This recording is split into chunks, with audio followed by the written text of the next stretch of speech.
Welcome to Al Ginkgo, your virtual campfire talk with fellow eclectics kindling knowledge synthesis.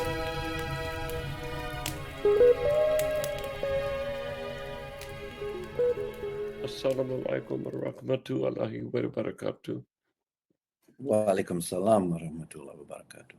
And welcome to you, Brother Kareem, and our dear listeners, and Ramadan Mubarak to all of you. I'm Dr. Omar Zaid, sitting here in the middle of Kentucky, and we are in now April of 2023, carrying on this conversation with Brother Abdul Karim in Kuala Lumpur. And we've been reviewing bits and pieces of Islamic history, particularly with regards to some of the errors which traditional Muslims have made and continue to make.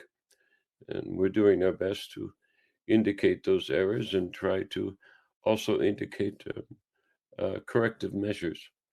I'm doing this in conjunction with a few other people that I'm interviewing from time to time, somewhat on a weekly basis, otherwise not so infrequently. And we left off with maybe the idea that we would go into the Ottoman period, but I don't think we've really finished with the so-called Golden Age. I considered that, and I thought, well, there's probably many things we've skipped over, which can't be avoided, No one can cover everything in this great field of knowledge with regard to history and philosophical and religious ideations, which are associated with what we have called Islam and the Muslim community these last 1400 years. But before we go into the Ottoman period, which I guess reaches back some 500 years, let's dip back into the so-called Dark Ages, into the Renaissance from an Islamic perspective.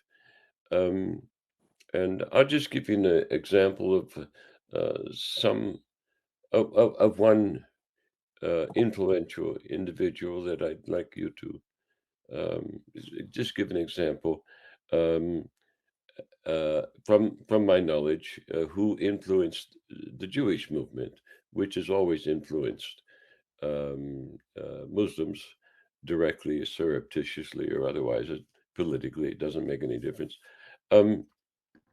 If we approach the Golden Age, we reach a fellow by the name of Maimonides, and he was a Jew, well-known Jewish scholar and father of what you might call modern Talmudism. Not that the Talmud didn't exist before then, but he put his imprimatur on the Talmud and also on the Kabbalah. The Kabbalah was pretty much, it had been written down, I think, 500 years previously as a result of Babylonian influences, which had been 1,000 years in the making. And up to that point, maybe to the time of Christ, when we think about people like Paul and his teacher, there was an oral Kabbalah, and it then went through this process of modification post the Alexandrian influence and post the Roman influence, which was this great lover of all religions, and finally made them all into what has become Catholicism and shades of all forms of Christianity to this date, which have influenced the Western world. But Maimonides influenced the Jewish world in a way that has not been widely acknowledged, with his imprimatur on certain aspects of the Talmud, the Zohar, and the Kabbalah. And one of those influences, what has come into modern day the world as Chabad, And Chabad has its origins in the Sabbatean movement. And the Sabbatean movement is this sort of 15th century Jewish Messiah. He wasn't the only one, but he was a major influence, which led to um, various kinds of movements in Europe and also out of Europe. In Greece, for example, you had Sabbateans in Greece, and they became the Donmei. And Sabbateans, they practice a peculiar approach to immorality, in that they sort of justified their position by saying that, well, you have to experience immorality. In other words, you have to actually participate in evil in order to overcome it and then make yourself pious. So then you get people like Rasputin and so forth. And they say, oh, God lost himself, a piece of himself when he created man, and we've got to go redeem that piece. And you understand this. It's an incredibly bastardized and impious form of theology, but there are Jews who take it seriously. Now, the Sultan got a hold of this Sabbatean founder, and Shabbatai Zevi, I think his name was, and he became a Muslim ostensibly, and then his movement, in at least in the Middle East, became crypto Muslims, and they became the Donmei, and then out of that you get people like Ataturk, who then put the finishing touches on the British Zionist movement to overthrow the Ottoman Caliphate. And this happened just over 100 years ago.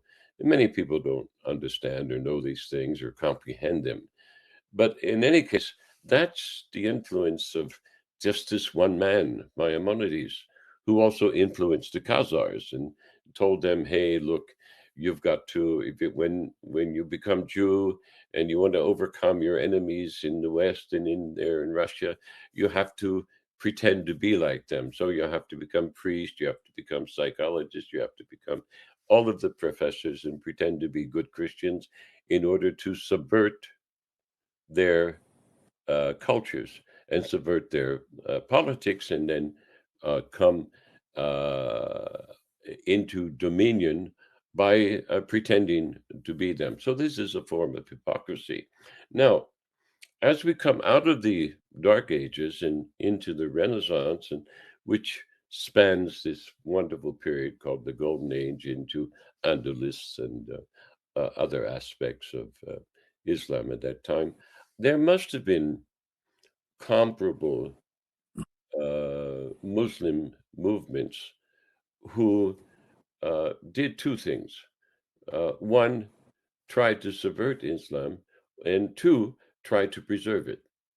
And both of these were working both of these movements must have been working against the so-called traditional Sunni perspective, or even the traditional Shia perspective. You see, I know that there are Jews who remained in Babylon, remained in Persia, Iran to this day, Iraq, and they have served to subvert those communities, Christian, Muslim, it doesn't make any difference, to the best of their own benefits, which is what the Jews always do. You see, that's it's their cultural norm to subvert other cultures, rather than, if they cooperate, it's only to subvert them and to overcome them and to dominate them, except for a small section of truly mm, of genuine Jewish people who, for example, there's a small portion of them, 15 to 20,000 in the world, who don't go along with Zionism. Yes, you see, so this is a very small fragment of a 20 to 30 million Jewish, global Jewish population. But what I'm trying to get at here is, what kind of movements within Islam, within the Muslim Ummah, however fragmented it was never really a monolith. We understand that. Most people don't understand that. But Islam, the Muslim Ummah, was never a monolith. It maybe it may have pretended to be from time to time, but it was always fragmented because of this dynastic and influence and the constant political conflicts that took place. But there must have been religious movements that stemmed from the early Umayyad and Abbasid movements and then slowly changed in one way or form, one way or the other, into a continuation of the rational movements. I'm sure you can find some rationalists amongst the Sufis, for example, who try to do their best to overcome the legalist perspective of the traditional Sunnis and rationally apply religion in such a way that I'm sure that they were persecuted as well, you know. So the Sunnis and the Sufis never really got on. They're getting on now a little bit better than they have in the past. But if you look at some of the other populations, the more conservative, for example, in Arabia, they're still at great odds with the Sufis. But I'm not just concerned about Sufis. I'm sure there were other rational movements within Islam that tried to overcome the legalism of the traditionalist movement, which moved away from rationalism into a form of quiet tyranny, you know, that just all conform to get along for the sake of, you know, whoever the leader is, and let's maintain peace and order. And if we have to turn our back on truth, which is cowardice, you see, to do that, let's just do it. So I'm sure there were movements under the conventional facade of Islam that tried to their best to preserve rationalism and to preserve a, a, a reasonable approach to the Islamic perspective, which early rationalists tried to preserve, as we've discussed previously. So as you look at that period, going from, say, for example, the late 8th, 9th century into the 13th, 14th century, I know it's a large period. We're looking at maybe 700 years there. There must have been some movements, some socio-political enterprises that are not commonly spoken about at the minbars of today. You see, so this is what I'm trying to get at, brother. If you could shed some light on that for us and help to enlighten us on that part of the history of Islam, which is not really discussed as it should be, inshallah. Yes, thank you, Brother Omar, once again for the opportunity to share some thoughts with you and your viewers. Yes, this is a very, very important question, and actually, it happens to be right at the center of my own research interest. So I will give it the best shot. But please Very good. remember, and I would like to the viewers too, that for me, like I think just about for everybody else, this is work in progress. So I hope that you and the viewers will give me some slack if I get something wrong, that you you will give me some way of, I don't know whether I should say escape or whatever. Anyway, like I said, it's work in progress. So let me just begin by taking a few seconds to do my Of door. course. Of course.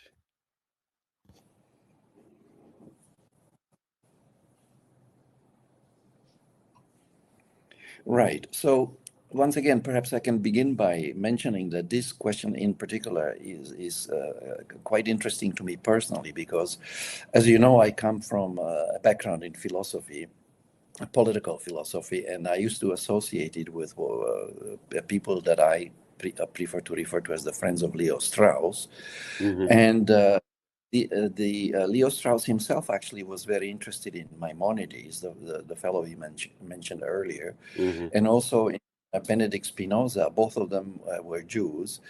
Yes. If I understand the work of Maimonides, and I think he was a doctor at the court of Yes, he the was. Spanish Muslim caliphate, right? So he Mm-hmm. was quite close to the ruler Yes. of Spain, the Muslim ruler of Spain. So good for him that he had good relations with them. And generally speaking, the Jewish people, I think, were treated quite well by the Muslims. Yes, they I mean, were. in most cases. Never better. So even better than the treatment they receive from, sad to say, some of the Christian communities. But anyway, however that may be, I think that if I understand it correctly, when Maimonides wrote his Guide for the Perplexed, he was trying to share some thoughts with some of his people, especially with those people who began perhaps to develop certain doubts about the Torah and whether they could wholeheartedly commit to it, because they began to notice, like Spinoza,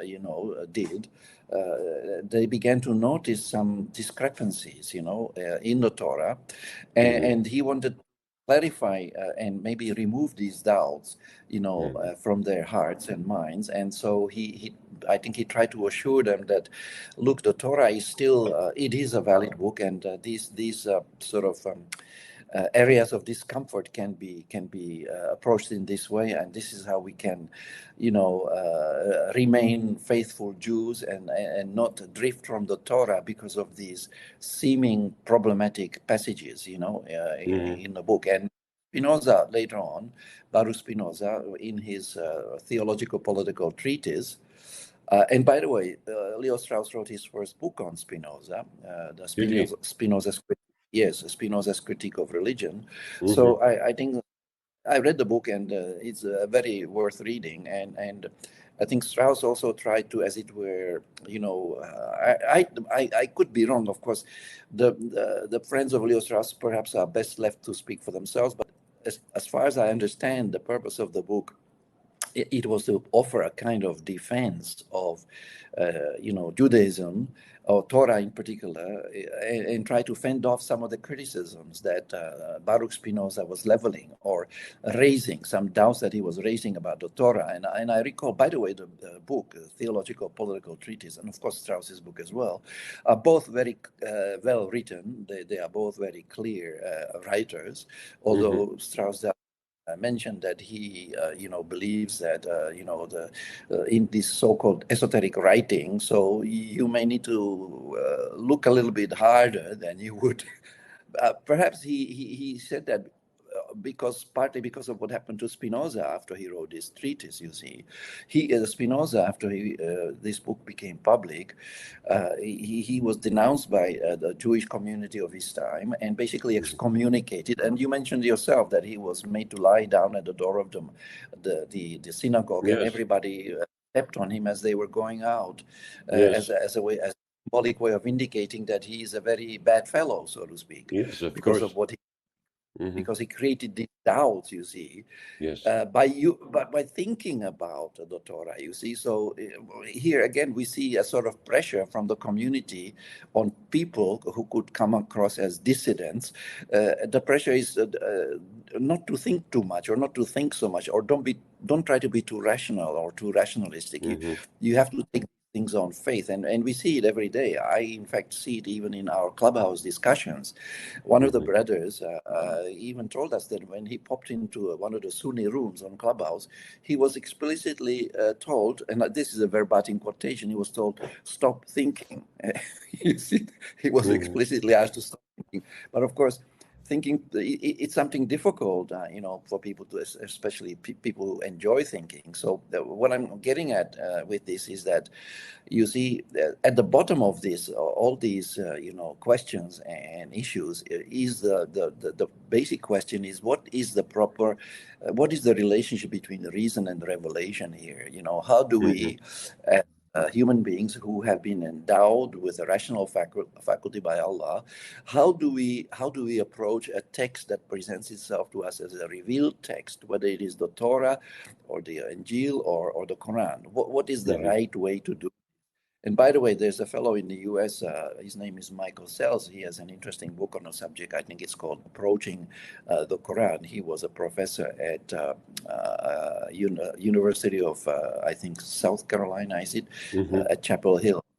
He got into a bit of trouble at one time because he was accused of proselytizing Islam among his students, but that case went up, I think, to the Supreme Court of the state, and it was found that he was not doing that, so he was cleared of these charges. But anyway, as you can see, a very sensitive question. So, this notion, it brings us back to this issue, this question, how exactly do we as rational human beings relate to a text that presents itself as revealed?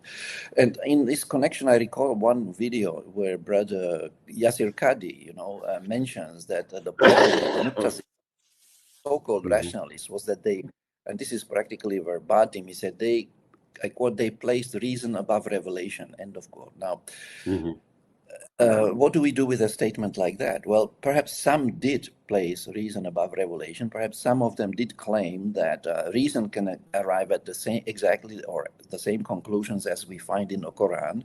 I personally don't believe that, but then I don't believe the view of the other group at the other end of the spectrum, the Ash'arites, at least those who claim that human rationality outside of revelation can have nothing to say about ethics. I think that is plain wrong.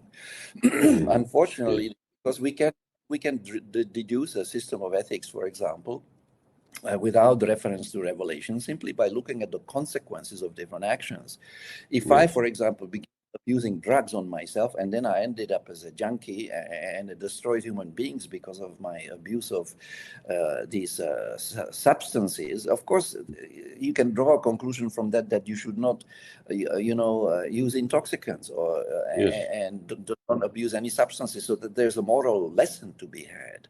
So I don't buy this argument by the traditionists who are adamant who belittle reason to the point where they say not only that the reason cannot articulate any principles of ethics, and I would advise them to look at, for example, Aristotle's ethics. To me, they actually strikes me quite Islamic, because the basic principle of Aristotle was that, a virtue is found between two extremes. For example, who is a generous person?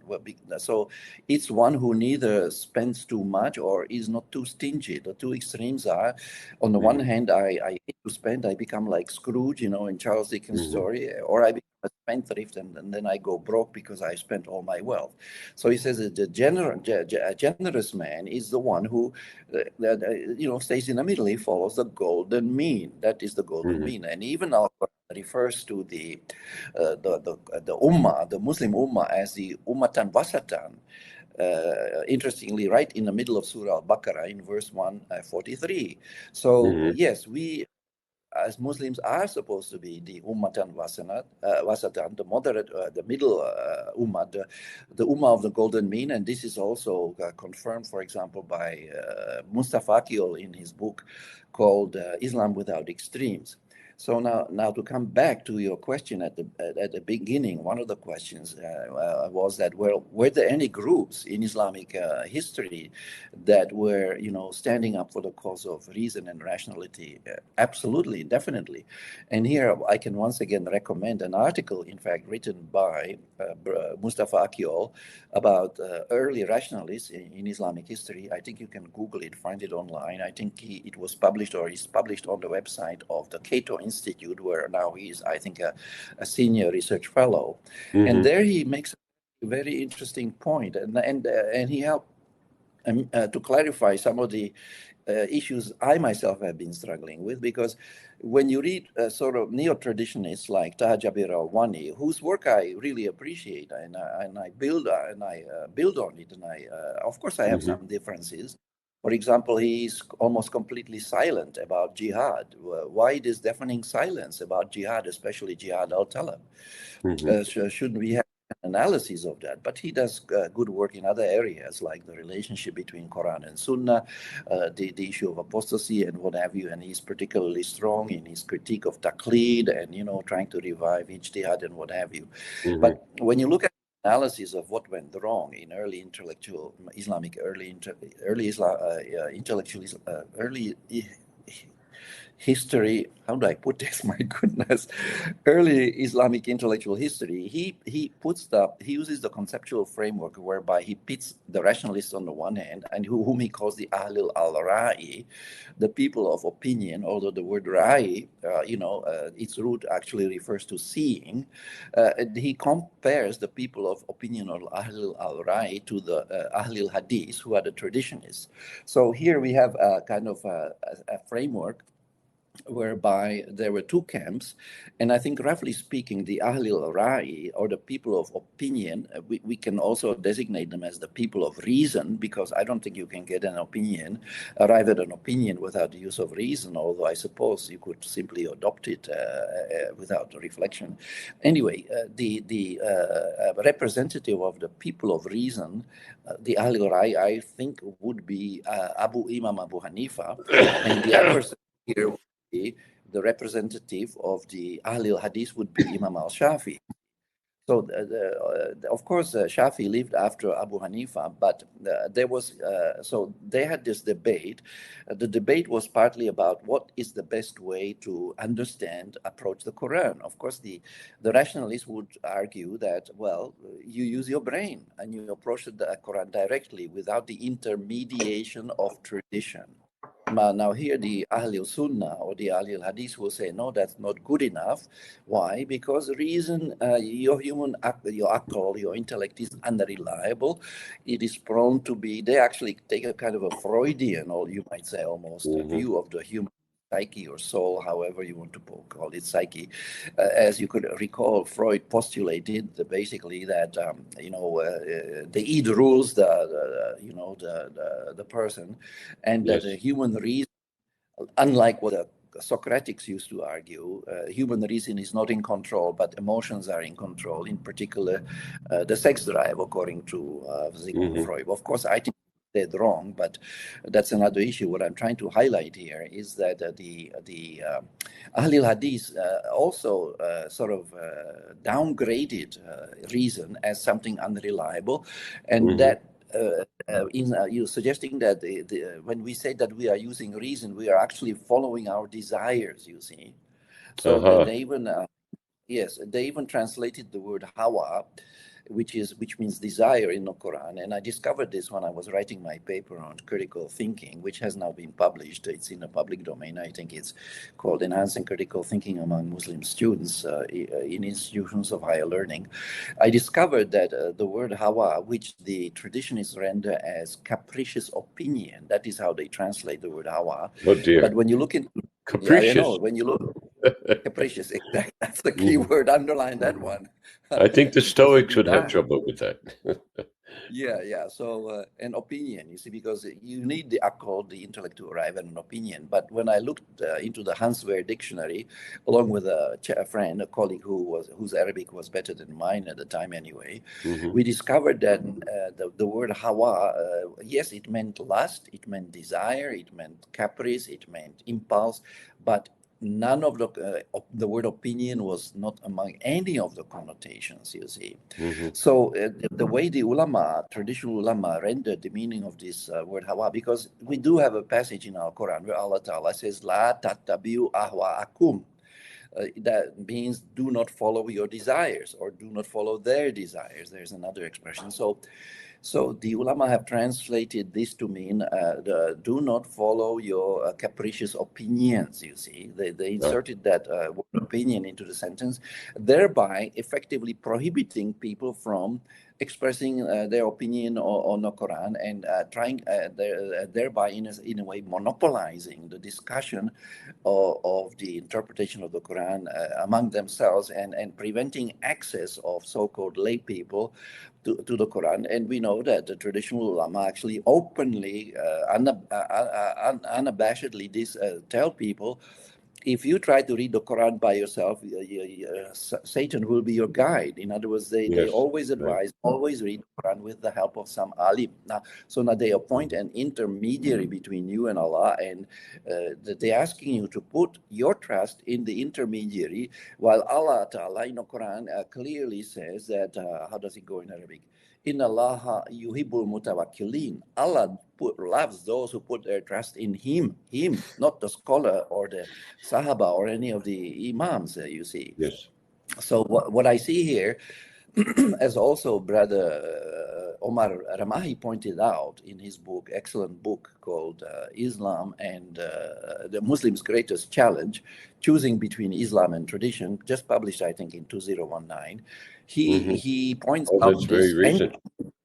Yeah, very recent. He has a number of excellent videos, by the way, on YouTube. He points out how this anti-intellectual trend developed in early Islamic intellectual history, and I think it started with the people who wanted to basically discredit reason and rationality, and of course the rationalists themselves, by trying to make reason or the intellect appear weak and unreliable, and they have even produced some hadiths to that effect.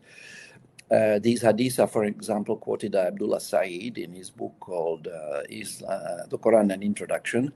And the hadiths basically say there are two of them, that according to the hadith, the Prophet allegedly said that anybody who expresses his opinion about the Quran, notice the word opinion again, has just booked for himself a place in hell. Even if it is a true opinion. In other words, even if you state the truth, you have still booked a place in hell for yourself. So you have this, but contrast this, for example, with Allah Ta'ala says about the reason and aql in the Quran. Of course, there are many places where Allah emphasizes rationality, or in the Quran, afala taqilun, tadabbur or meditation is also emphasized a great deal. Afala taqilun, mentioned already.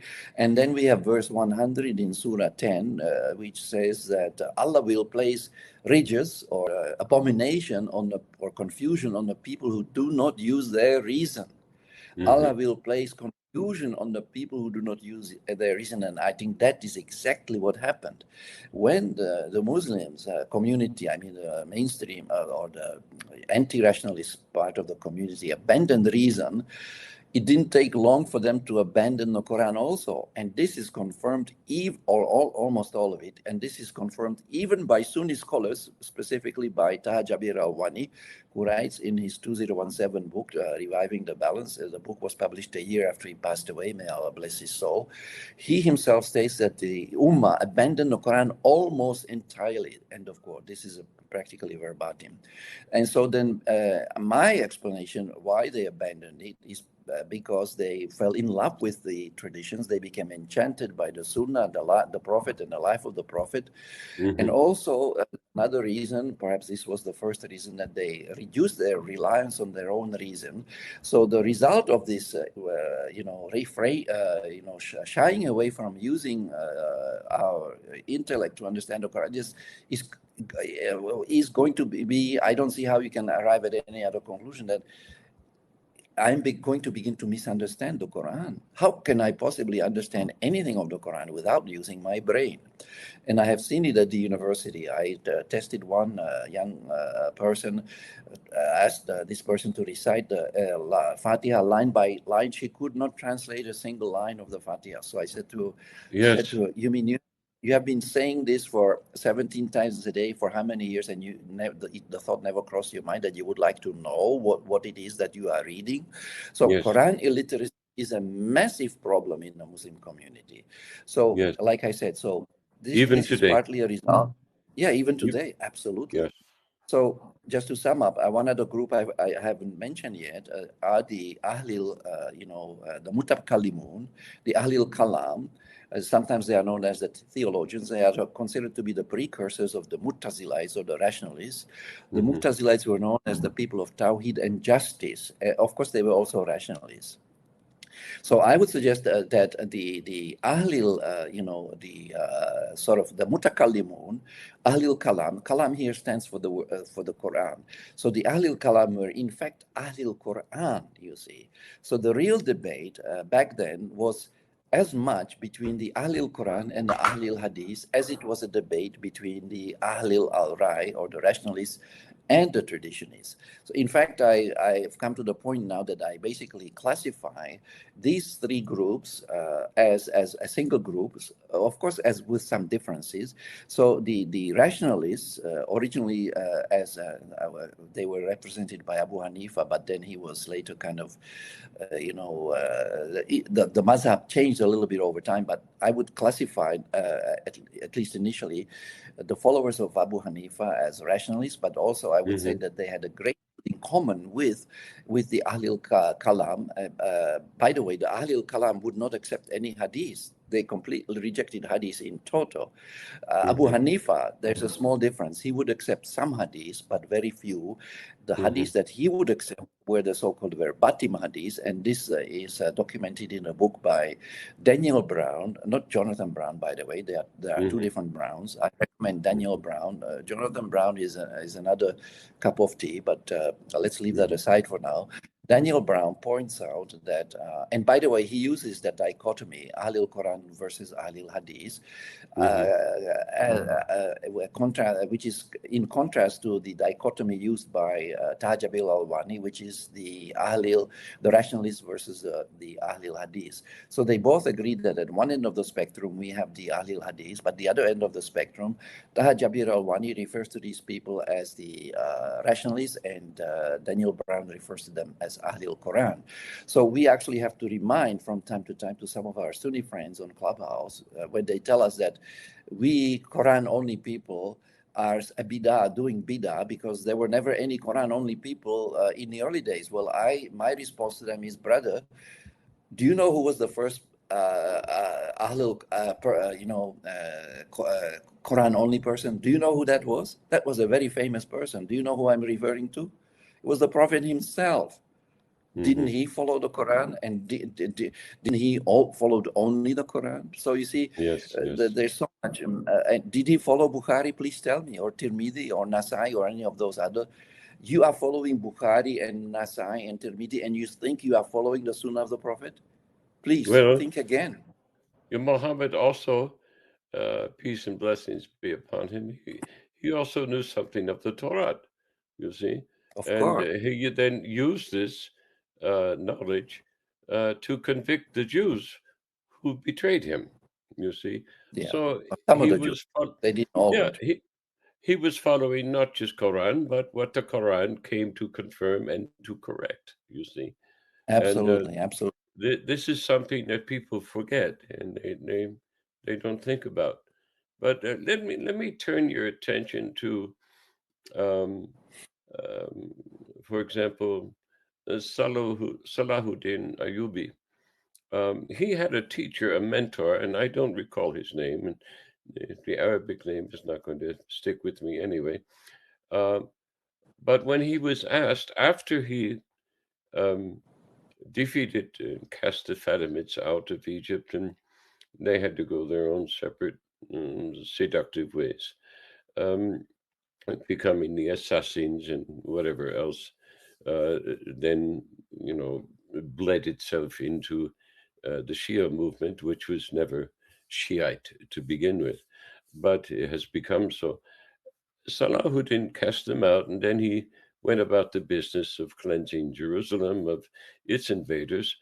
And somebody asked him, we're praising him about, his prowess and his leadership and all this sort of thing. And he went on to say, no, don't thank me. He thank my teacher. You see, who was that teacher? Do you recall?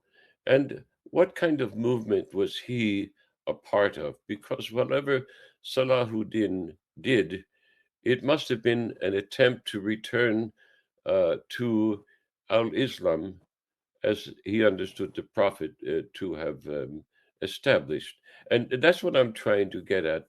There must have been thinkers like Salahuddin's mentor who counseled him and advised him on what chess moves to make, as he was sorting out the Fatimids and sorting out the Syriac condition, and then onwards to Jerusalem.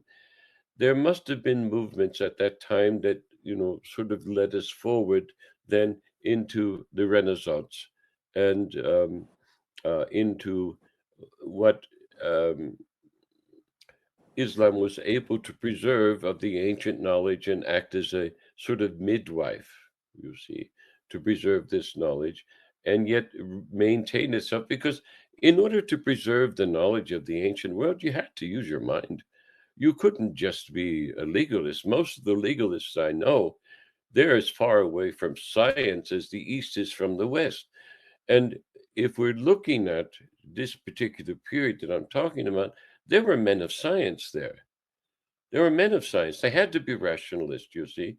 And so, how were they reconciling rationalism and a rational approach to reading the book of creation, you see, which is what science is, with the Quranist perspective? And how are they opposing, you see, this legalist impression, which was moving further and further away as time goes on, especially after the time of what's his name? It'll come to me in a minute. After the time of the Sufi Imam Al-Ghazali. persuasion, Ghazali, yeah. After Ghazali, I think Ghazali was misunderstood. I think he wasn't in, 100% a rationalist, but he certainly taught his students to preserve a certain amount of legalism for the people in the street. In other words, for the average street walking Muslim, the pedestrian, just like the Catholics did. You see, there's a catechism. You just give them the catechism. Don't allow them to think too much. Okay, but at the same time, there were these wonderful people of science, like Ibn Sina, and moving forward with the science and preserving what was left of, the wonderful library of the Alexandria, and moving it in so that Europe could have this Renaissance. If it wasn't for these people, Europe would never have had that Renaissance, you see. So there must have been rationalists there. And how did they organize themselves? I mean, did they all have to become sort of secretive alchemists in order to preserve their lives from the legalists who held the sword? I'm just trying to sort this out because I'm not the historian. I'm sure you understand more of what these dynamics were at the time, and that's what I'm trying to pull out of you for the sake of our listeners here, dear brother. Yes, thank you. When you mentioned the story about Salahuddin, it reminded me of what sometimes transpires between me and my daughter. When I Uh-huh. sometimes bring her a gift or buy her something or do something, for which then she says, "Oh, thank you, Daddy." And so I normally respond to her, "Emily, don't thank me. Thank Allah. Yes, Give yes. thanks to Allah." You see? So I'm just wondering whether Salahuddin could have gone a step further and given credit to Allah rather than his teacher, unless he meant that his teacher was Allah himself. No, no, he did mention a teacher. It just doesn't register with me, these names. Right. I can't Now, remember them. Yeah. yeah. In relation to the other question, where did it sort of begin? I think it's the process of decline. Of course, you can trace it right back if you want to, even to the period of the righteous caliphs. Let me just, though, go to the time that the people who believed in freedom were persecuted by the Umayyads. There were two groups there already, you see. There were the people who believed in predestination. This was in the 600s. And they believed in predestination. They did not believe in freedom of the will.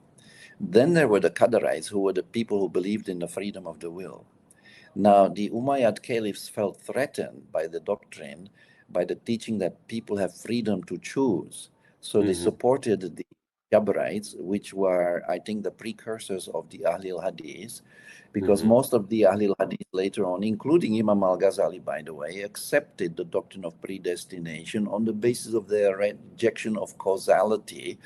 Imam Al-Ghazali rejected, these intermediate causes, and he basically says Allah is the cause of everything. So, Yes. meaning even if I commit a crime, Allah predestined me to commit this crime, which is, I think, complete nonsense. I don't know how we Yes. came to this opinion. And it Yes. has done tremendous damage to the Ummah. It demoralized the Ummah tremendously.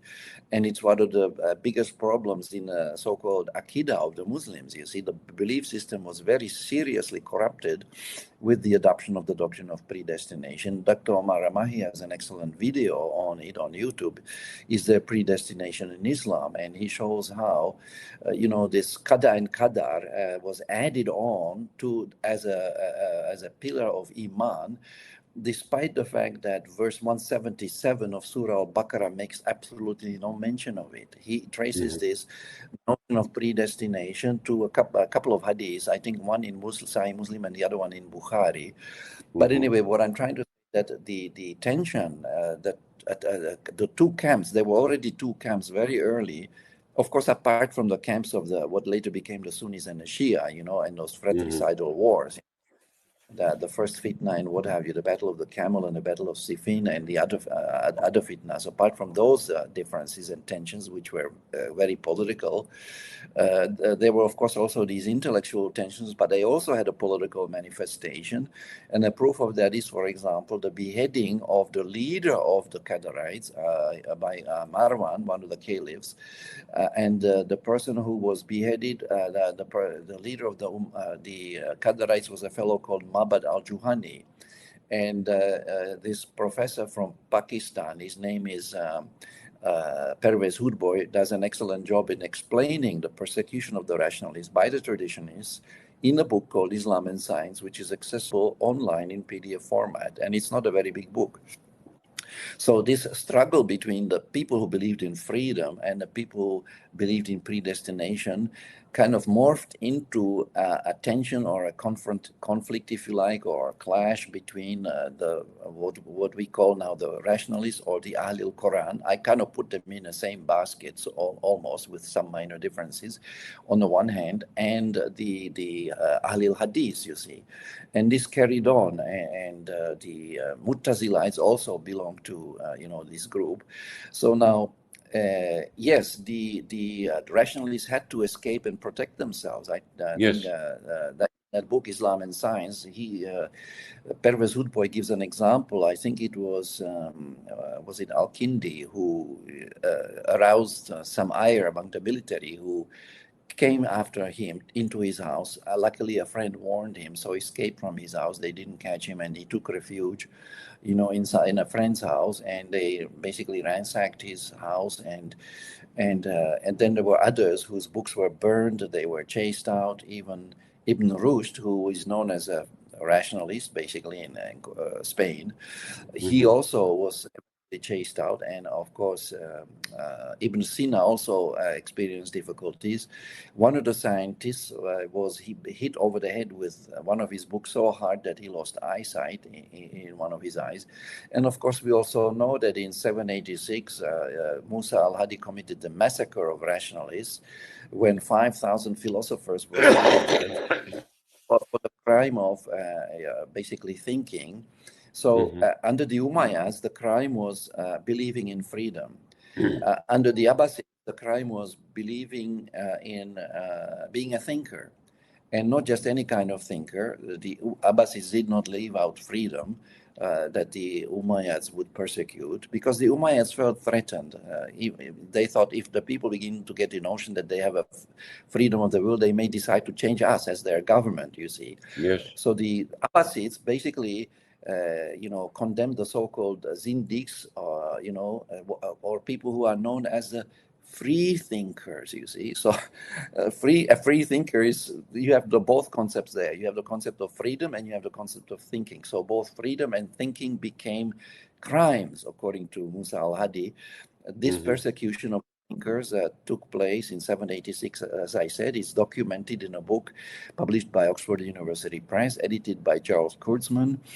The book is called Modernist Islam, and the reference is to an article by Jamaluddin al-Afghani, where he refers to this incident, quoting Suyuti, who was among the people who highlighted that this incident, this mass murder of scientists and philosophers for the crime of being basically free thinkers. So what we are witnessing here, if I understand what is happening here correctly, is a kind of rise of despotism. Hmm. Maybe we can use the word fascism. Yes. Some people use even stronger words. So because we see an erosion of thinking, of freedom and thinking. You see, these are Hmm. pillars these two concepts, freedom and thought, are very strongly emphasized in the Quran, but there's almost no emphasis for them in the Hadith. Take Bukhari, for example. You will find 98 hadiths that will tell you where to place your hands when you are praying, but you will not find a single book on freedom, and you will not Hmm. find a single book on reason. And if while I'm at it, I may also add, you will not find any book on justice, and you will not find any book on ethics, and you will not find any book on human rights. What you find in Bukhari is a very stripped down version of Islam. I sometimes think of it as a caricature, you see, of Islam. Hmm. It is very different from the Islam that you find in the Quran. And this is the big tragedy, I think, in Islamic history, that the Ummah appears to have turned, by and large, from the Book of Allah, which is the revealed book, Word of God, to the books of the traditions, which are the words of human beings and which narrate the ways of their predecessors. So this was a kind of how do I put it? Taha Jabir al-Wani even referred to taqlid, following the predecessors, as a form of dalala, deviation, Yes. you see. And I Yes. remember when I had that quotation in my paper, one of my papers, my boss at the time, when he saw it, he says, no, it's not like that at all. So I think I mentioned this before. I took that word out, but I kept the rest of the quotation. I just put 3 dots there instead. Hmm. So, did some kind of a deviation take place? Let's pick up on Taha Jabir al-Wani's argument. Did the Ummah deviate from the Quran to the Hadith? Did this happen or not? Well, according to Taha Jabir al-Wani, who is a Sunni scholar, by the way, he's known as a neo-traditionist, the Ummah didn't only abandon the Quran. After a while, they even abandoned the Sunnah. By the Hmm. way, the rationale given for abandoning the Quran was that, well, the Sunnah includes the Quran anyway, so we don't need to refer to the Quran. And then after a while, they even threw the Sunnah under the bus, so to speak. Hmm. There was a second turn when they turned from the Sunnah to the work of the scholars, you see, the ulema. They became Hmm. their ultimate authority, as Hmm. Esposito puts it in one of his papers. I quote, Ijma overrules everything. So now the Okay. consensus of the scholars ends up to be the highest authority, followed by the Sunnah, and the Book of Allah ends up in third place. Now, what do you make of that? I think Well, this is highly yeah. problematic. Yes. It brings to mind something that happened, as I'm informed, by a third party whom I've been in correspondence with some years ago. I've lost track of him now, but his name was John Quincy Triplett from West Virginia, who claims to be a member of the true Freemasonic party, if you will. And this has nothing to do with the Freemasons that we understand today, but rather of the old guild builders, the real stonemasons, the architects. And he claims that even Prophet Isa's family was of this fellowship, you see, that they were architects and builders. They've reduced it to carpentry, but it's a little bit more substantial than that. And I can I can attest to that because I was involved years ago in construction, and I have some people doing some work here for my wife here on the farm, and they're very, very profoundly involved in knowledgeable skills. Now, Mr. Triplett informed me that his group stems from a group of Knights Templars who were defeated by Salahuddin at one point, and then befriended, and then converted, you see. So not all of the Knights Templars converted. Those who did not convert to Islam became the Knights of Malta. According to his oral tradition, it's handed to him these last 800 years or so, father to son, father to son. And so he's keeping the record here, the memory stick, if you will, up there in the mountains of West Virginia. And he corresponded with me because of I often wrote about Freemasonry. And he said, look, here's an aspect you don't know. He said, this group was infiltrated and then corrupted during the time of the Illuminati. We're going back 200, 250 years ago. And we have no part of them. Matter of fact, we fought with them for the sake of, now I'm going to use your words, liberty and freedom. Now, let me take this back to the court of Salahuddin, who embraced these men, okay, and these Knights Templars who became Muslim in his presence. He gave them 2 of his daughters in marriage and maybe 10 or 12 nieces. They married these Templars, and according to Mr. Triplett's testimony, in other words, this is a oral history, father to son for the last 800 years. According to this oral history, Salahuddin charged them to fight for the sake of freedom and liberty and take it to the West along with their Islam. You see? That's impressive. Now, this is something that is not widely known. Okay, now I could tell you more about this history, but I don't want to go into. See, I'm trying to bridge the gap of knowledge here historically between the Umayyads, the Abbasids, and now the Ayyubis. You see, and then what happened afterwards? Who carried this forward? There were societies like this, and I'm sure that there were societies amongst the Sufis who tried to do something similar in an uncorrupt fashion, but in a morally and ethically pure fashion. You see, to fight against the dynasties. Now I know Salahuddin handed his crown to, his son, but I'm sure he understood that this was not the way. But when you're in the middle of this kind of conflict at that particular political level, you can't really change it, you see. So how are you going to, and if you realize, okay, well, um, we've got to throw off the fetters, but they're going to come back on. So how am I going to preserve, and who's going to preserve it? And what better way to do it than to offer Islam to these wonderfully brave men, you see, whom he honored as warriors, who were amongst the greatest soldiers he had to confront on the battlefield, you see. And so they accept Islam, and then he charges him to carry the women. All right, now the women, you see, are those who nurture and they preserve the seed. They give birth to the seed, and then they bear the fruit. You see, so this whole thing goes forward and then westward.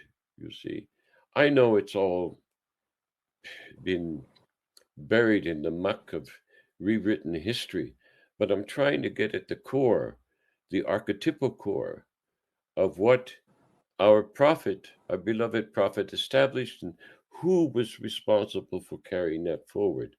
Because it certainly wasn't the traditionalist, you see. They did not carry this forward.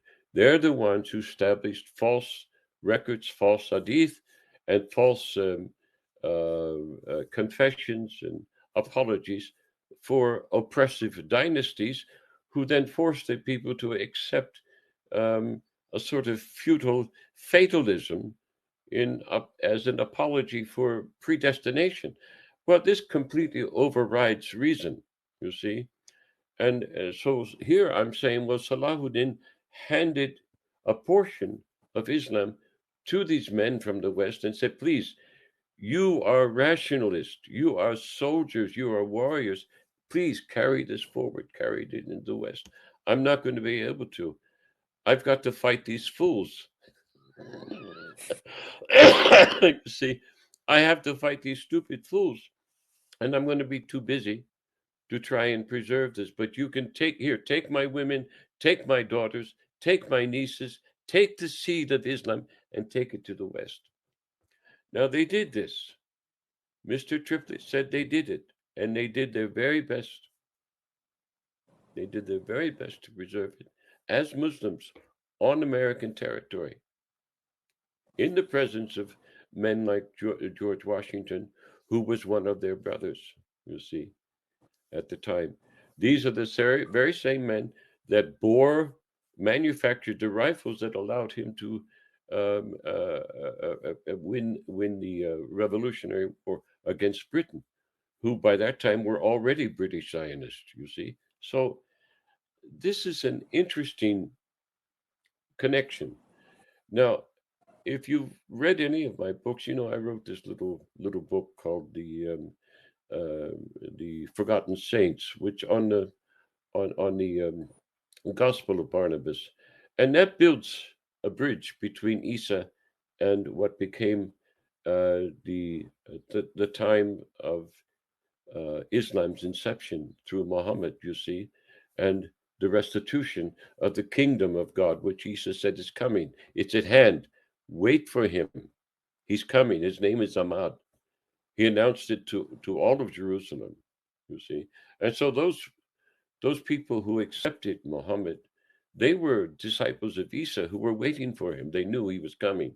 That's why there were certain amongst the Christians, so-called Christians, who did not accept the divinity of Christ, who recognized Muhammad when he came, because they understood he was coming, and they were given certain intimations of whatever the prophetic signs were going to be, you see.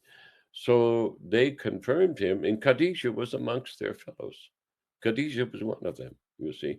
That's why she knew who he was, you see. And she not only wifed him, she mothered him. I mean, she was 25 years, well, yeah, almost 20 years older than him, whatever the case might be. So, in a certain sense, he kind of married his mother. So, it was a good thing she didn't breastfeed him, you see, when he was coming up. So, I said, well, I said that because I'm interested in building these bridges, these historical bridges that bear the archetype of the truth and the people who carried this truth and fought and gave their lives for it amongst these rationalists. And all of these rationalists who gave their life for it, they were all men and women of science. They were all men and women of science. And you can the bricklayer is a scientist. There's a science. There's an art to it. You see, you don't just get up and build a bridge. You got to know how to do it. You have to understand the mathematics involved. You can't just be somebody who kisses the rug 5 times a day and waits for your flying carpet while you're reciting, Alhamdulillah 30,000 times. That doesn't work. I'm talking about the men and the women who had to, from time to time, hide themselves in order to preserve the truth, just like Muhammad had to be hidden in the cave as the spider wove his web over it to preserve his life from those who would take it unjustly. So that's what I'm trying to get out of here, uh, because I'm sure that you have some knowledge of people in movement like this, especially those who followed in the wake of Al-Ghazali and the mess that he left behind, or the mess that disciples left behind when they misinterpreted perhaps some of the things he might have had to say. Somebody amongst these group of men and women carried the truth forward underneath all of the corruption, underneath all of the tradition, and underneath all of the false hadith. They had to hide it, they had to carry it forward, they had to preserve it somehow. So perhaps when next we meet next week, inshallah, you could between now and then give this some thought and try and pull out of your vast historical knowledge and socio-political purview of this period, you see, that brings us up to the Ottoman uh, mess, you see. Um, who were these people? How do you think you can recognize them? How can we recognize them for the sake of our students who have been kept away from this knowledge? I mean, certainly it's not an accident, you see, that someone like Johnny Triplett would contact me while I'm still in Kuala Lumpur. I had these conversations with him almost 10 years ago now. For a period of 2 years we corresponded, and I'm reviewing that correspondence now for the sake of other purposes in my life. So I'm asking you, dear brother, to review your own correspondence with that historical period and look for these people. Ask Allah to show them to you so you can pull them out of that history and show them to us in whatever way is possible. Because there is a stream, it's under the facade of the history that was handed to us and to our students. And I'm trying to my best to find it and to deliver it in a way that's comprehensible uh, for the sake of those students, so that they can also carry this forward to the next generation, to their children and grandchildren, especially in this time when everything's confronted with such fitna. So, inshallah, brother, please give Inshallah. that some thought.